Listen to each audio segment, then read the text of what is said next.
네, 안녕하세요. 수능 한국지리. 오늘은 다문화 사회에 관련된 내용을 한번 이야기해 보도록 하겠습니다.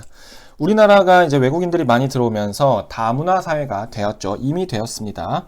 근데 이 다문화 사회는 우리나라의 공간을 변화시키기도 하고 우리나라에 긍정적인, 부정적인 영향을 미치기도 합니다. 그래서 우리는 다문화 사회 발전을 위해서 어떤 노력을 해야 되는지까지 해서 오늘 다문화 사회 전반적인 내용을 간단하게 짚어보도록 하겠습니다.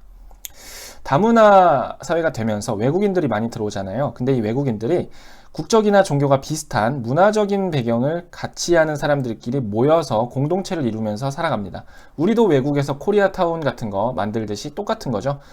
외국이니까 타지니까 힘들고 하니까 정보 교환도 하고 서로서로 도우면서 그런 마을을 형성을 한다는 겁니다. 몰려들게 되면서 그런 마을을 우리가 이제 외국인 마을이라고 부르기도 하는데, 경기도 안산의 국경 없는 마을에 가면은 정말 다양한 국적의 외국인들이 엄청나게 많죠. 그래서 여기 가보면 아예 간판도 다 그런 언어로 돼 있는 것을 볼 수가 있습니다. 서울시 이태원동은 이슬람 거리가 또 있고요. 이태원은 또 외국인들이 전반적으로 많기도 하지만, 그다음 반포동은 프랑스 설의 마을, 프랑스인들이 몰려 사는 곳이고요. 여기는 이제 적어줄게요. 프랑스 인 거주 지역이 많이 있는 곳이고, 서울시 대림동은 차이나타운이 많이 형성된 지역입니다. 자, 그리고 다문화 사회의 영향을 한번 보겠습니다. 긍정적인 면 먼저 보면요. 일단은 우리나라가 노동력이 부족해지고 있잖아요. 그래서 사실은 노동자들을 처음에 받아들이게 된 거예요. 그래서 노동력들이 우리가 이제 국내 사람들이 일하기 싫어하는 3D 업종에 주로 취직을 하기 때문에 이런 곳에 인력난을 완화시키는 그런 효과를 가지고 있습니다. 그리고 인구가 전체적으로 어쨌든 많아지게 되니까 경제 성장의 가능성도 높아지게 되겠죠. 자, 이거 3D 업종에 주로 종사한다. 자, 그리고 우리나라는 저출산 고령화 현상을 겪고 있는데 인구가 어쨌든 유입되니까 이런 것들을 조금 저지시킬 수 있는 그런 효과를 나타내게 됩니다. 저출산 고령화 현상을 완화시킨다 해서 우리나라 인구 구조에도 긍정적인 역할을 하고요. 그리고 마지막으로 다양한 문화가 들어오잖아요. 다양한 문화의 국적이나 종교가 들어오기 때문에 사실 우리나라는 거의 단일 종교 민족 하나의 종교는 아니고 단일 민족이었기 때문에 다른 문화를 다양하게 경험해 볼 경험이 없었어요. 근데 이제는 이런 사람들이 많이 들어오기 때문에 다양한 문화적인 자산을 공유하게 되면서, 물론 그 안에 갈등도 있겠지만 문화적으로 다양해진다는 것은 성장의 가능성을 높여주는 거거든요. 그래서 이 다양성을 바탕으로 새로운 성장 동력이 태어날 가능성이 높아졌다. 이렇게 볼 수가 있겠습니다. 다음, 부정적인 영향은요. 이제 3D 업종이라 하더라도 우리나라 근로자들도 조금 있기는 있거든요. 그런데 이제 외국인 근로자들이 더 저임금으로 일자리를 구하고 이런 것들이 많아지다 보니까 같은 일을 하는데 외국인 근로자를 먼저 뽑는 거죠. 그런 3D 업종이나 이런 데서.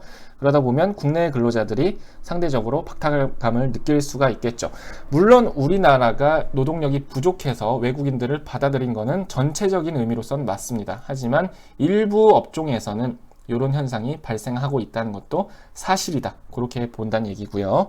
그 다음에 우리나라 사람들이 다양한 문화를 경험해 보지 못했어요. 역사적으로 현재까지. 그래서 인종이나 종교가 좀 많이 다른 그런 차이에 대해서 우리가 배려도 부족하고 경험이 없다 보니까 요 차이를 가지고 편견을 가지고 요것을 차별하는 그런 문제가 발생을 하고 있습니다. 그러면 당연히 안 되겠지만, 자, 그러면은 사회적으로 갈등이 유발될 수가 있겠죠. 그런 문제가 있고요. 그리고 결혼 이민자가 이제 결혼을 해서 가정을 꾸리면 그 가정은 다문화 가정이 되죠. 요때 여기서 태어난 자녀는 갑자기 온 경우도 있어요. 그래서 한국말을 모르고 하면은 아예 그 성장기에 적응을 못하기 때문에 정체성이 혼란하거나 사회에 부적응하는 그런 문제가 발생을 하고 있습니다. 자, 해서 우리는 다문화 사회의 발전을 위해서 여러 가지 노력을 하고 있는데요. 먼저 법적, 제도적 지원을 보면 법을 만들어서 우리 다문화 가족 지원법이라는 게 있어요. 그래서 이런 법을 만들면 종합적으로 이 다문화 가정에 부족한 것이 뭔지 그런 것들을 우리가 재정을 투입해서 또는 여러 가지 법률로서 제도를 완화해서 이 사람들을 도와줄 수가 있겠죠. 그 다음에 다문화 가정의 자녀, 이 사람들 교육이 중요하단 말이에요. 한국말도 못하는 경우가 많기 때문에 갑자기 들어온 경우도 많아요. 결혼 이민자들이. 그래서 그런 아이들을 지원하는 교육 프로그램을 실시하는 것 중요하겠죠.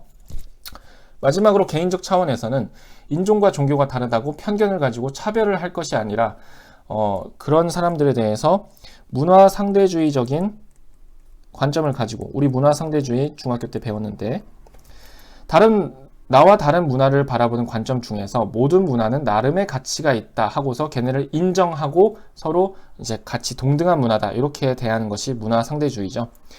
자, 이런 걸 바탕으로 문화적인 다양성을 존중하는 그런 자세를 가지는 것이 중요하겠다.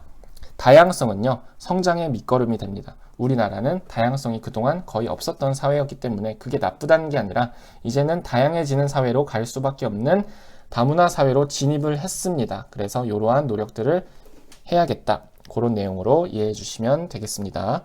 자, 여기까지 해서 다문화 사회에 대한 전반적인 내용을 간단하게 정리해 봤습니다. 네, 감사합니다.